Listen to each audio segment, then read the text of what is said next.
Aquaba, je vous souhaite la bienvenue à la chaîne YouTube École de Sagesse. Mon prénom est Conan, je suis ivoirien. Mon prénom signifie le courage et la force. J'anime l'émission « Les religions en Afrique ». À travers cette émission, je vais parler des religions étrangères introduites en Afrique, puis de certaines spiritualités ancestrales de la communauté noire.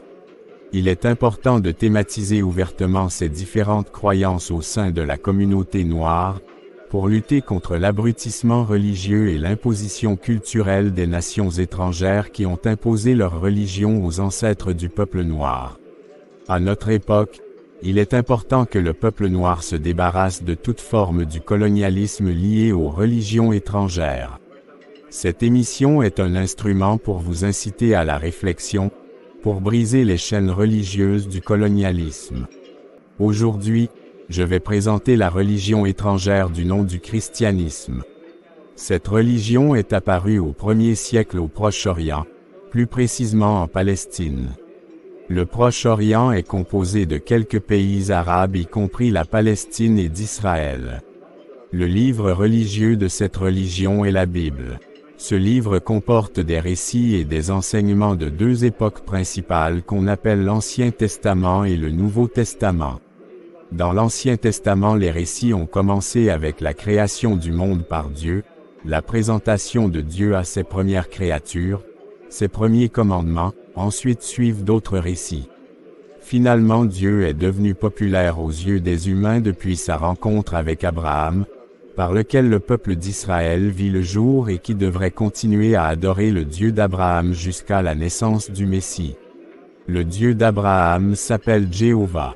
Selon la division matérielle de la Bible, le Nouveau Testament commence à partir des récits prophétiques sur la naissance du Messie décrits dans le livre de l'apôtre Matthieu. Le Nouveau Testament comporte des récits sur les événements déroulés avant et après la naissance du Messie, sa mission, ses enseignements, sa mort, sa résurrection, sa montée au ciel, etc. Le nom occidental du Messie est Jésus-Christ. Cette religion est désignée comme étant une religion abrahamique, car c'est depuis sa rencontre avec Abraham que l'adoration du Dieu Jéhovah est devenue connue et le Messie Jésus-Christ est un descendant d'Abraham. C'est après la résurrection et la montée au ciel du Messie Jésus-Christ que les croyants ont commencé à s'appeler des chrétiens, d'où la désignation de cette religion comme étant le christianisme. Israël est considéré par la majorité des chrétiens comme étant la Terre sainte. Depuis sa naissance, le christianisme était répandu pacifiquement par les premiers chrétiens dans d'autres pays comme par exemple Rome, Éphèse, Antioche et Alexandrie. Au IIe siècle, il devient la religion officielle de l'Empire romain et au IVe siècle, il devient aussi la religion officielle en Perse, en Inde et en Éthiopie. Le christianisme devient la religion la plus répandue en Europe dans la période du Moyen Âge. Il avait été introduit en Amérique à partir du XVIe siècle et dans les autres régions d'Afrique depuis le XXe siècle à travers les faux missionnaires européens lors de la colonisation. Je parle de faux missionnaires européens, car ils avaient apporté le christianisme occidentalisé. Ils avaient employé des méthodes barbares pour forcer les peuples colonisés à se convertir à cette religion. Ils avaient utilisé cette religion pour exploiter de toutes formes les peuples colonisés. Il existe trois courants principaux dans le christianisme qui sont le catholicisme, le christianisme orthodoxe et le protestantisme. Le christianisme est une religion qui reconnaît l'existence d'un seul Dieu. Il a commencé avec le judaïsme pour devenir une religion indépendante après Jésus-Christ. La Palestine était appelée la Judée avant la naissance de Jésus-Christ. En ce temps, l'Empire romain avait occupé le territoire des Juifs. Les Romains menaient la vie difficile aux Juifs en leur imposant par exemple des taxes et en contrôlant leur mode de vie. Les Juifs en avaient marre et croyaient en la venue d'un sauveur annoncé dans leurs textes religieux qui allait les délivrer des griffes des Romains et réinstaurer le royaume d'Israël. Jésus-Christ parcourait de lieu en lieu pour annoncer la nouvelle évangile. Les enseignements de Jésus-Christ étaient contraires à ceux du judaïsme et il était populaire. Cela avait déplu aux chefs religieux juifs qui demandèrent vers l'an 30 après la naissance de Jésus-Christ de le tuer. Il est à avouer que les Romains aussi n'aimaient pas Jésus-Christ, car ils le considéraient comme un perturbateur. À la demande des Juifs, le gouverneur romain du nom de Ponce Pilate avait fait crucifier Jésus-Christ. Après la mort de Jésus-Christ, ses apôtres avaient propagé la nouvelle au sujet de sa résurrection au 3e jour. Paul de Tarse s'était converti en l'an 40 après Jésus-Christ, après que le Christ lui serait apparu sur le chemin de Damas. Sa mission serait d'enseigner la nouvelle doctrine de Jésus-Christ aux païens selon laquelle par exemple il n'exige d'eux ni la circoncision, ni le respect des règles alimentaires imposées dans le judaïsme etc. C'est à partir de la deuxième moitié du 1er siècle que les chrétiens avaient commencé à écrire la Bible. Le Nouveau Testament est composé de plusieurs livres. Certains sont écrits entre les années 65 et 100 par ses disciples après sa mort, puis d'autres livres sont écrits entre les années 59 et 90 par les premières personnes converties au christianisme.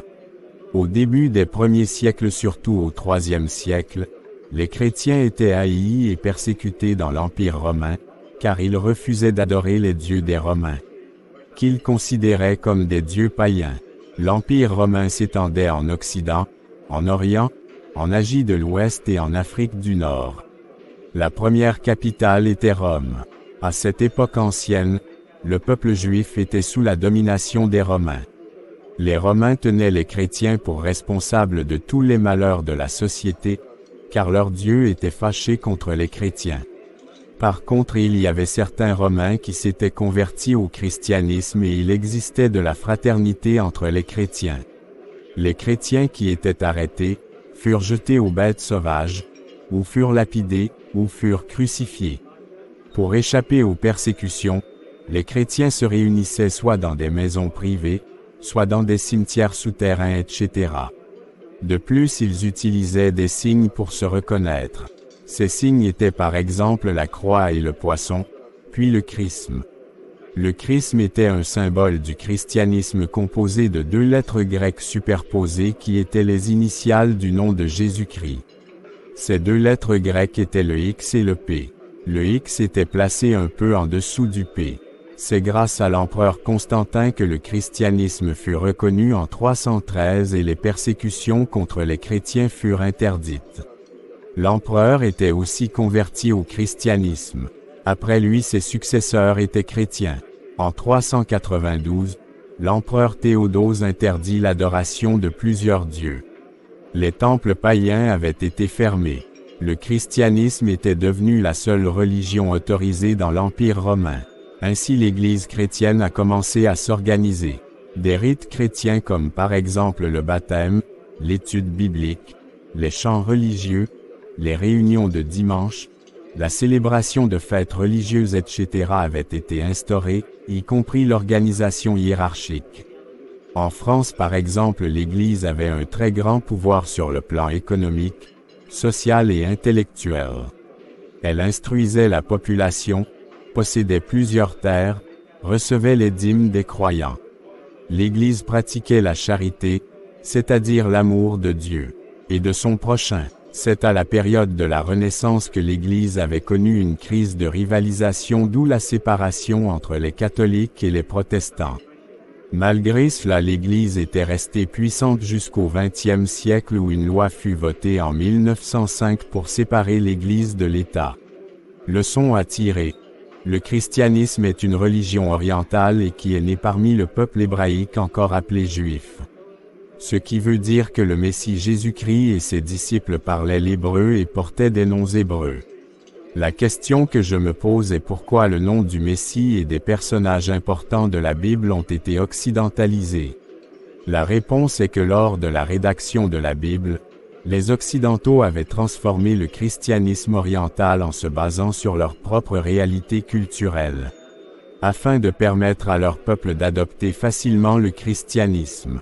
Si les Occidentaux ont adapté le christianisme oriental à leur culture, alors tous les autres peuples ont aussi le droit de transformer le christianisme oriental en se basant aussi sur leur réalité culturelle, au lieu d'accepter le christianisme occidental. L'héroïne congolaise Kimpa Vita avait à son époque les mêmes pensées que moi.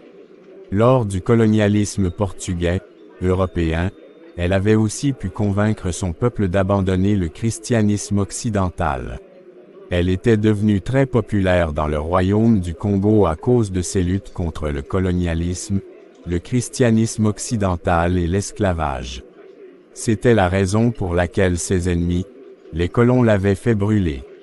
Après la montée du Messie au ciel, ses disciples et les nouveaux convertis évangélisaient de manière pacifique la parole de Dieu.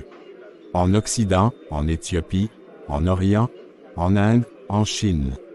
Les Occidentaux ont sali l'image du christianisme oriental en l'utilisant comme un moyen pour manifester toutes les couleurs de leur barbarie, lors du colonialisme et même de nos jours. L'influence impériale de l'Empire romain sur beaucoup de peuples en Occident, en Asie, en Orient prouve que le peuple noir n'est pas le seul peuple au monde à être victime d'impérialisme, comme le font croire les peuples à peau blanche. Ces peuples à peau blanche n'ayant pas pu traiter de manière positive leur traumatisme collectif, ont trouvé des méthodes destructives pour le surmonter, comme par exemple, éviter de parler de leur traumatisme collectif, faire du mal à d'autres peuples pour calmer leur traumatisme, mettre des stratégies en place pour toujours parler du colonialisme dont est victime le peuple noir, vivre dans l'illusion qu'ils sont meilleurs que les autres peuples, le racisme, etc. En conclusion, cette émission enseigne certaines choses sur les débuts du christianisme parmi le peuple hébraïque en Orient. Le christianisme fut au début oriental, ensuite occidentalisé. Malheureusement, la plupart des chrétiens ayant très peu de connaissances sur la naissance de cette religion à part ce qui leur est enseigné dans la Bible occidentale. Malheureusement, ces chrétiens croyaient aveuglément en la véracité du christianisme occidental, alors qu'il n'est qu'une transformation du christianisme oriental. Si dans cette Bible occidentale, il est défendu de retirer, ou d'ajouter un mot de la parole de Dieu, alors cette Bible se condamne d'abord elle-même, ensuite le christianisme occidental, car il ne reflète pas à 100% le christianisme oriental. Pour terminer, je vous présente mes meilleurs vœux pour cette semaine à travers une photo de soupe aux légumes, au vermicelle et cette citation de l'anticolonialiste Frantz Fanon de la Martinique. Je cite, « Le noir qui veut blanchir sa race est aussi malheureux que celui qui prêche la haine du blanc. » Fin de citation. Dans cette citation, prêcher la haine du blanc, veut dire accomplir aveuglément et avec zèle les objectifs, ou ordres du colonialisme. Ces objectifs sont par exemple, vouloir ressembler au blanc, abandonner ses propres valeurs culturelles pour imiter celles du blanc, etc. Le peuple noir doit revenir à la raison. Les religions étrangères font partie de l'une des stratégies du colonialisme servant à t'abrutir. Ces religions étrangères enfermant le peuple noir dans des prisons religieuses et empêchent aux sociétés africaines d'évoluer. Bref, le peuple noir ne doit pas cesser de supprimer dans ces sociétés toutes les pratiques destructives ou coloniales des nations impérialistes.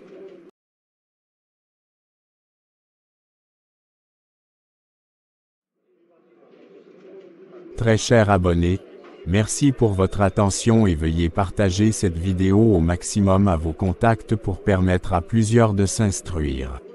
Choka Lawolo, au revoir.